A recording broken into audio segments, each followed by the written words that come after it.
ইন্নাল্লাহা ইয়াগফিরুয যুনুবা জামিআ ইন্নাহু হুয়াল গফুরুর রহিম।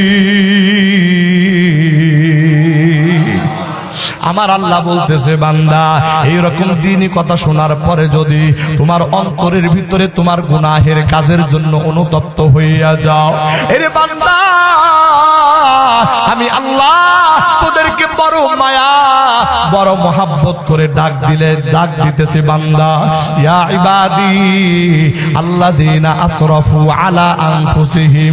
আল্লাহু আকবার। আমার আল্লাহ বলতেছে, তোমরা যারা আসরাফু আলা আনফুসিহিম, তোমাদের নফসের প্রতি বাড়াবাড়ি করেছো, ইসরাফ করেছো, জুলুম করেছো, অন্যায় করেছো, গুনাহ করেছো, ওরে বান্দা তোমার গুনাহ যদি উহুদ পাহাড়ের সমান হয়ে যায়, এ বান্দা তোমার গুনাহ যদি সমুদ্রের ফেনার সমান হয়ে যায়, বান্দা এরপরেও তোমরা আমি আল্লাহর রহমত থেকে নৈরাশ হইবা না।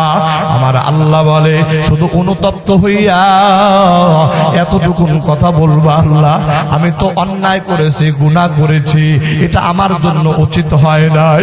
আমার বাড়ির ভাইরা এই গুনাহের জন্য অনুতপ্ত হইয়া যদি কোনো বান্দা আমার আল্লাহর দরবারে হাজির হয়ে যায়, ওরে বন্ধু আমার আল্লাহ বলে, ইন্নাল্লাহা ইয়াগফিরুয যুনুবা জামিআ। আমার আল্লাহ বলেন, নিশ্চয় আল্লাহ তোমার জিন্দেগীর তামাম গুনাহ খাতা মাফ করে দিতে পারে। আল্লাহু আকবার, আল্লাহু আকবার। প্রাণের ভাইরা আমার, বন্ধুরা আমার, গুনাহের জন্য কেমন ভাবে অনুতপ্ত হয়ে যাব। আল্লাহর বান্দা আর 5টা মিনিট সময় আমি আপনাদের কাছে চাইতেছি, একটু মনোযোগ দিয়া কথাগুলো শোনার চেষ্টা করুন।